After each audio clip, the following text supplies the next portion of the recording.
Hi everyone, today I'm going to be doing a tutorial on meta tags, meta tag titles and meta tag descriptions. Let me move there we go. Alright, so what are meta tags? Well, it's better that I show you. Okay, so this is very basic stuff, but everyone watching is at different levels in their knowledge and understanding. So when you search something on Google, you search your phrase and then you hit enter and then you get the search results, and then you get a page that looks a bit like this. So I searched Nike shoes, and here's a page of results, or not a whole page, but here's some results. Okay, so these are the organic results. You see, when you get your page results, you get some sponsored ads. That's different. Okay, so we're talking about the organic search results, where people have ranked without paying, just from the content on their website. Okay, so this line where you see my mouse, the blue font, is called the meta tag title. Okay, it's followed by the landing page URL. So if I was to click this search result right here, it would take me to this landing page, this specific page. Okay, and then underneath we've got a description which is called the meta tag description, and that is basically what meta tags are. Meta tags is what your search result will look like in Google. Alright, so are meta tags necessary? What if you don't do them? Well, if you don't do them, it's okay. They're not necessary because Google will make them for you when they rank you. So if you're ranking for a keyword, you will see a meta tag title and description even though you didn't do it, right? It will be there. Okay, so it's not necessary, but I advise that you do them, because then you're in control, and when you do them, you can ensure you emphasize your keyword and to ensure that you have the best meta tags rather than just leaving it to fate. Okay, so there's two things to consider with meta tags.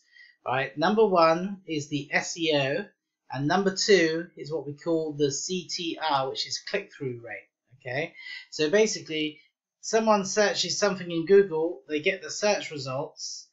Okay, so you're there on that page, they're looking at you, but are they going to click through to your website? Because that's what ultimately counts, doesn't it? Right, you want people to click through to your website.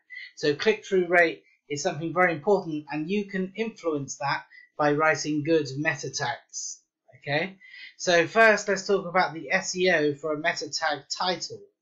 So a meta tag title, it must contain your keyword first, right? So I've done a meta tag title right here. So we got the page keyword, whatever the focus primary keyword is for the page that you're trying to rank for, you have that keyword right there. Okay, exactly as it is. Okay, and then if you're part of a category, right, maybe say you're e-commerce and you've got a product and that product belongs to a category, it's good to utilize the category name there as well, because if you've done your SEO right, your category is maybe a keyword too.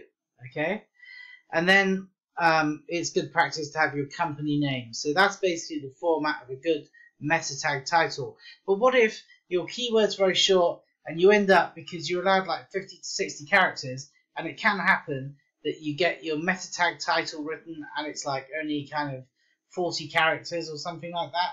What do you do in that case? Well, the best thing to do is to capitalize on your character limit, right? Utilize that. Utilize your whole character limit. I always do 60 characters.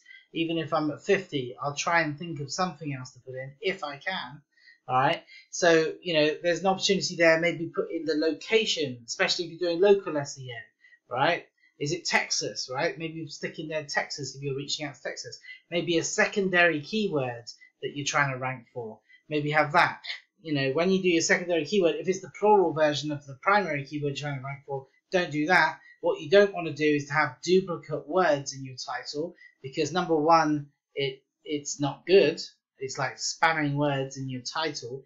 But second of all, it's a waste of space, isn't it? To use this, to use more of the same word twice. Okay.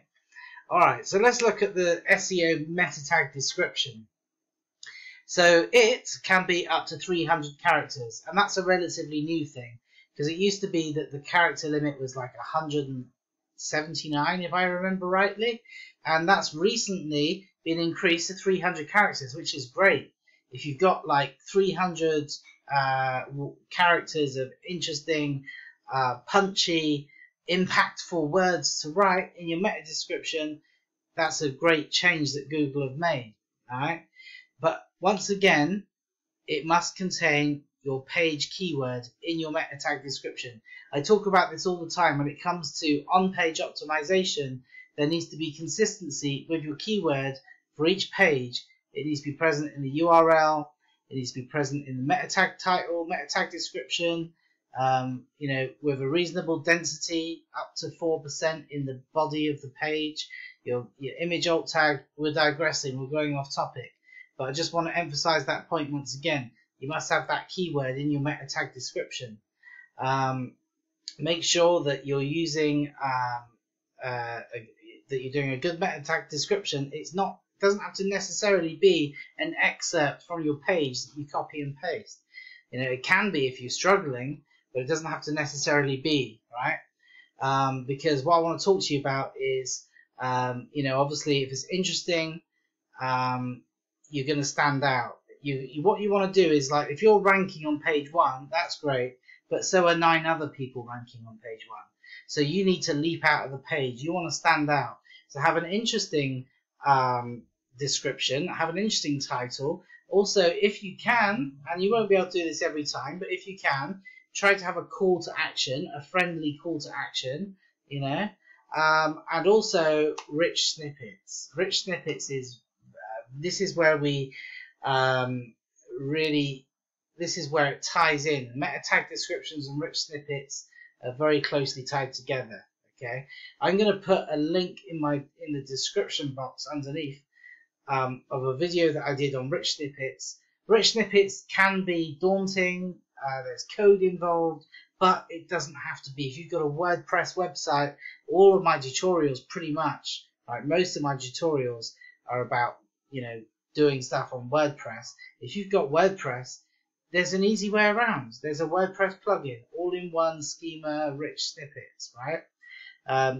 You install that plugin, you can get rich snippets on every page, and then you got your rich snippets, okay? So it's going to make your listing larger on the page and more eye-catching, right? Okay, so that is all I have to say about meta tags. Thank you for listening. Oh, and one last thing. Here is my call to action. Don't forget to subscribe to my channel. Give me a like, subscribe. Why? Not for selfish reasons entirely, so that you can be notified of all my tutorials on SEO, so that you can be aware and you can, if there's anything that you need to know about, you can learn it.